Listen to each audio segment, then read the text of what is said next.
ان کو میر جعفر اور میر صادق ہیں جو استعمال کیے جانے بعد میں لٹرلی ان کو ذلت اور رسوائی کے ساتھ مار دیا جائے گا. لیکن آج یہ دشمن کے ایجنٹس بنے ہوئے ہیں. جس طرح تاریخی طور پر فرنٹیئر میں عوامی نیشنل پارٹی پختونستان کی آواز بلند کیا کرتی تھی اور ہمیشہ سے سیپریٹسٹ پختونستان بنانے کی انہوں نے بات کی, اب جو مار پڑی ہے ان کو فرنٹیئر میں اور جو بالکل سیدھے ہو گئے صحیح معنوں میں. اور اب ہم کہیں گے عوامی نیشنل پارٹی سے کہ اپنی 60 سال کی غلطیوں کا کفارہ ادا کریں اور توبہ کریں کہ جو کچھ ان کا مستقبل ہے پاکستان کی ریاست کے ساتھ ہے, اب بغاوتیں بند کریں. پہلے روس کے ساتھ مل کے کر رہے تھے, اب امریکیوں کے ساتھ مل کے کر رہے ہیں.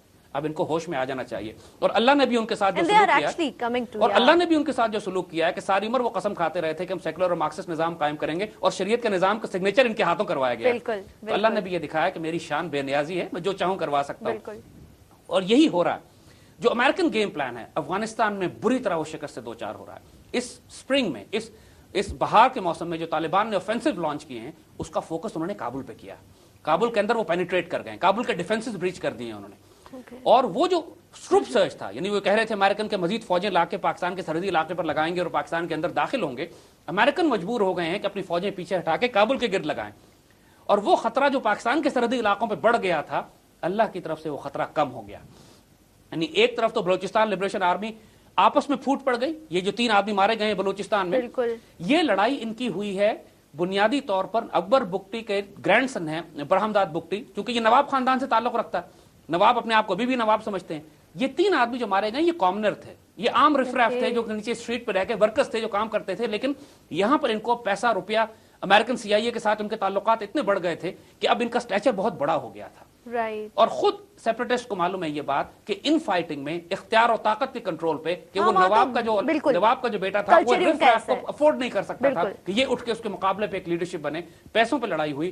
جان سولیکی کے اغوا کرنے کا جو سارا ڈراما رچایا گیا تھا وہ ڈراما تھا. اس سارے پروسیس کے بعد جو لڑائی ہوئی اس میں یہ تینوں مارے گئے. ان کو بھی معلوم ہے یہ بات اچھی طرح. اس میں پاور گیم ہی, پاور اسٹرگل ہے ود ان دیم. ان کی تمام قیادت یا ملک سے باہر ہے, جو ملک میں اٹھتی ہے یہ خود مروا دیتے ہیں اس کو. اور اللہ کے فضل سے ان کی تعداد چند 100 سے زیادہ نہیں ہے. سو امریکن یہ گیم بری طرح فلاپ کر گیا. امریکنز کو اچھی طرح اندازہ ہو گیا کہ جو گورنمنٹ انہوں نے انسٹال کی تھی پاکستان کے اندر, جس کے ذریعے یہ سارا ڈراما کرنا چاہتے تھے, وہ ڈیلیور نہیں کر پا رہی ہے. بالکل.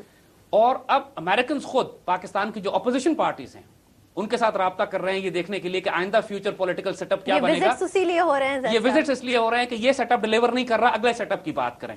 سو اللہ کے فضل سے جو ان کا مقصد تھا کہ یوگوسلاویا کی طرح کمزور حکومت قائم کر کے یوگوسلاویا کو توڑ دیں گے, الحمدللہ Pakistan is not a Yugoslavia. And Mr Holbrooke, your doctrine is not going to work here inshallah. And this message is for you. اور یہ ہم بڑا ڈائریکٹ میسج اس کو دے رہے ہیں. اور اللہ کے فضل سے اللہ نے ان کو افغانستان میں رسوا کیا, بلوچستان میں رسوا ہو رہے ہیں. تحریک طالبان پاکستان بری طرح کچلی جا رہی ہے اور کرش کی جا رہی ہے ہر طرف.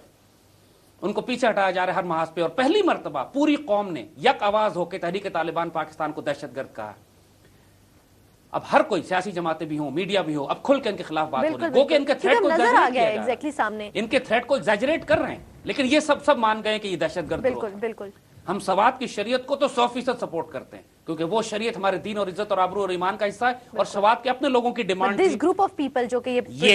یہ گروپ کسی طرح بھی شریعت کو, اسلام کو, مسلمانوں کو ریپرزینٹ نہیں کرتا. دہشت گرد گروپ ہے جو CIA پیٹرنائز کر رہی ہے, را پیٹرنائز کر رہی ہے اس کو.